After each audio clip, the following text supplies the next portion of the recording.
Hi hello నమస్తే అస్సలం అయికం welcome back to our channel SVT friends. ఇంకా లేట్ చేయకుండా న్యూస్లోకి అయితే వెళ్ళిపోదాం.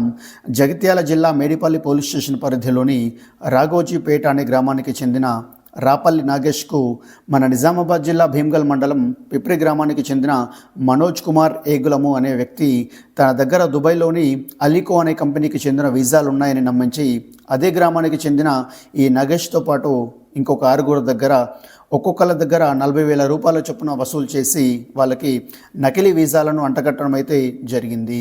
ఇక తమకు ఇచ్చిన వీసాలు నకిలీవని తెలుసుకున్న రాపల్లి నాగేష్ వెళ్ళి మేడిపల్లి పోలీస్ స్టేషన్లో కంప్లైంట్ ఇవ్వడం జరిగింది. పోలీసులు ఎఫ్ఐఆర్ ఫైల్ చేసి నిందితుడైన మనోజ్ కుమార్కి 3 సంవత్సరాల జైలు శిక్షతో పాటు 1000 రూపాయల జరిమానా అయితే విధించడం జరిగింది. ఫ్రెండ్స్, ఇంకా సౌదీ అరేబియాకి కూడా ఈ విజిట్ వీసాలకు సంబంధించి ఇటువంటి ఇష్యూలు చాలానే జరుగుతూ ఉన్నాయి. కాస్త జాగ్రత్తగా ఉండగలరు. ఇక నెక్స్ట్ వచ్చేసి ఇంకొక 1 మంత్ లోపల మనకి రమదాన్ నెల అయితే ప్రారంభమవుతూ ఉంది. సో ఈ రమదాన్ నుంచి బక్రీద్ మధ్యలో మన తెలుగు వాళ్ళైనా చాలామంది హౌస్ డ్రైవర్స్ కానీ హౌస్ వర్కర్స్ కానీ కంపెనీల్లో పనిచేసే ఎంప్లాయీస్ కానీ వీళ్ళందరూ కూడా మరి లీవ్లో, అదే చుట్టి అంటాం కదా, చుట్టి పైన ఇండియాకి వెళ్ళడానికి ప్రయత్నం అయితే చేస్తూ ఉంటారు. కానీ ఒక్కసారి మీకు టైం ఉన్నప్పుడు మీ పాస్పోర్ట్లో ఎక్స్పైరీ డేట్ అనేది చెక్ చేసుకోండి.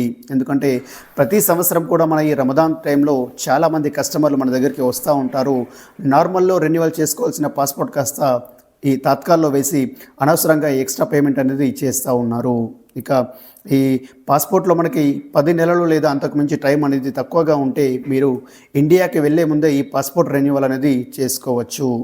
ఇక పాస్పోర్ట్ రెన్యువల్ కోసం మనకి అప్లికేషన్ కానీ అపాయింట్మెంట్ కానీ ఒక 3 నుంచి 4 రోజుల్లో రావడం అయితే జరుగుతుంది. సో అప్లికేషన్తో పాటు ఒరిజినల్ పాస్పోర్ట్ తీసుకెళ్ళి మన విఎఫ్ఎస్ సెంటర్లో సబ్మిట్ చేస్తే సరిపోతుంది. నార్మల్లో సబ్మిట్ చేస్తేనేమో మనకు 10 రోజుల నుంచి 15 రోజుల మధ్యలో పాస్పోర్ట్ రెన్యూవల్ అయితే అయిపోతుంది. మరి తాత్కాల్లో సబ్మిట్ చేస్తే మార్నింగ్ వెళ్ళి సబ్మిట్ చేస్తే ఈవినింగ్ వరకు మనకి పాస్పోర్ట్ అయితే రావడం జరుగుతుంది. ఇక ఒకవేళ మనం తాత్కాల్లో సబ్మిట్ చేయాలి అనుకుంటే అప్లికేషన్లో ముందుగానే మనం మెన్షన్ చేయాల్సి ఉంటుంది. ఇక నెక్స్ట్ వచ్చేసి మనకి ఇప్పుడు కొరియర్ సర్వీస్ కూడా అవైలబుల్ ఉంది.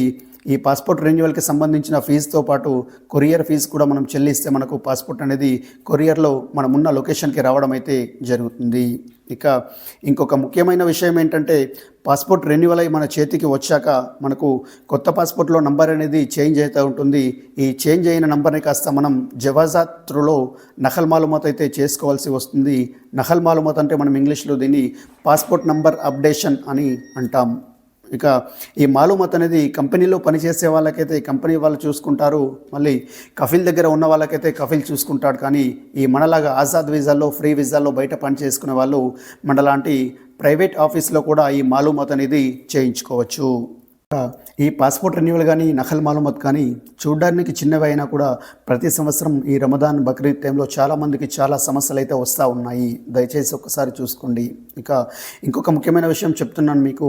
ఇండియాకు సంబంధించి వీసా స్టాంపింగ్ కానీ, విజిట్ వీసాలు కానీ, ఇమిగ్రేషన్ కానీ, ముంబై కాన్సులేట్, ఢిల్లీ కాన్సులేట్, వీటన్నింటికి సంబంధించిన విషయం మనకు ఎటువంటి డౌట్స్ ఉన్నా కూడా క్లియర్ చేయడానికి మన ఎస్టీ న్యూస్ భాషా గారు ఉన్నారు.